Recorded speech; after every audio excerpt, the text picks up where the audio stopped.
Hey, welcome to another Smiley Minute, and a happy 4th of July to everyone, except, of course, the girl named Asia who was at the local Lufkin Walmart. Did you guys hear about that? This girl posted a video of herself in Walmart licking a carton of Bluebell ice cream and then putting it back in the freezer case. She also posted that she had the flu when she did that. They probably should call it Flubell now. Let's get to the news. A North Carolina guy made headlines because he caught a pacu fish in Charlotte. A pacu fish is a small fish that has a full mouth of human-like teeth, so you know it doesn't belong in North Carolina. You might be a redneck if you catch a fish with more teeth than you have. Speaking of ripping people off, Mel Mendoza notified me of a principal in Parkersburg, West Virginia named Kenny DeMoss, who decided to plagiarize a graduation speech from an unknown person that he just found on the internet.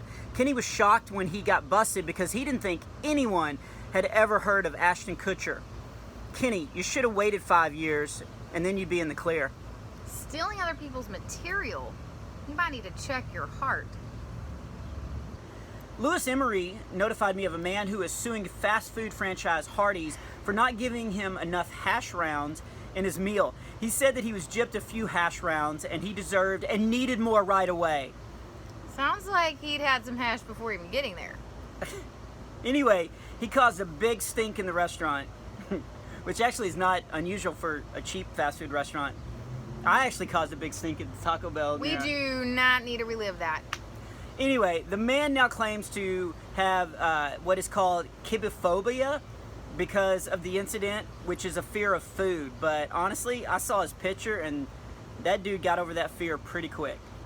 My good friend Steven Saki let us know about a Nevada hearse driver who used the carpool lane because he had a dead body in the back.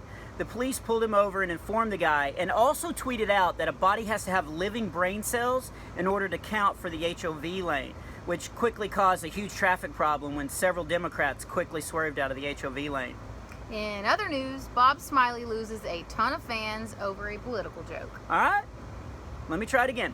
Police tweeted out that a body has to have living brain cells in order to count for the HOV lane, which caused a huge traffic problem when a tour bus carrying Florida Georgia Line swerved out of the HOV lane. I'm gonna keep both of these jokes. Speaking of Florida, an Air Force jet hit a bird, startled the pilot, who then dropped 3 dummy bombs over Florida. Civilians instantly grabbed the dummies and tried to drive in the HOV lane. No dummy, bombs. They're next news story. Heath Florkley, instead of taking time to change his last name, notified me about 100 drivers who followed Google Maps to the Denver airport only to get stuck in a muddy field. The cars just started piling up because drivers refused to look up instead of following Google's GPS system. Guys, seriously, get your head out of your Google. Come on. Anyway, about 80 cars had to be abandoned in the muddy field. In other news, Google just opened up a new used car lot near the Denver airport. Hey, don't make fun of Heath. Not everybody has the opportunity to upgrade their last name. You did. Anyway, we're going to end with my favorite story sent in by Elizabeth Cole. In Eagle Point, Oregon, Robert Borba was riding his horse to a Walmart to get some dog food, you know, like you do in Oregon. When he saw a guy steal a bike from a lady in a parking lot, Robert quickly took off on his horse after the thief, lassoed the dude's foot, and held him until cops arrived, where I can only assume they all went inside and licked the tops of Bluebell ice cream cartons. No, actually the thief was arrested as soon as they got the lasso off his foot. Oh no. I love when citizens step up and show other people the ropes. You know, how to toe the line. That joke is so tangled with bad puns. So that's it for the Smiley Minute, put out weekly, always a minute or less. Oh, and I want to thank our new sponsor, the Founding Fathers, for allowing us the freedom to post stuff like this, the freedom to pursue our dreams or anything else. Unless that dream is to lick the top of an ice cream carton and put it back in the store freezer.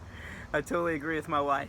If you want to be a Smiley Minute sponsor, just send us something free. Also, please keep sending strange news to Bob at bobsmiley.com. Wow, this is great. I haven't been dinged in a while. Come see my tour this month in Louisiana, Arkansas, and Tennessee. And as always, I really hope you guys are smiling a lot, or at least for a minute today. A Smiley Minute. now it looks like a Jurassic Park. I'm good. All right. Here we go. Speaking of Florida, an Air Force jet hit a bird, startled the pilot, who then dropped. Okay. It's not so easy, is it? It is easy when it's written not so- correctly. Pitcher? I saw a picture. Picture? It's a picture. Or pitcher? Huh, that'll be the day.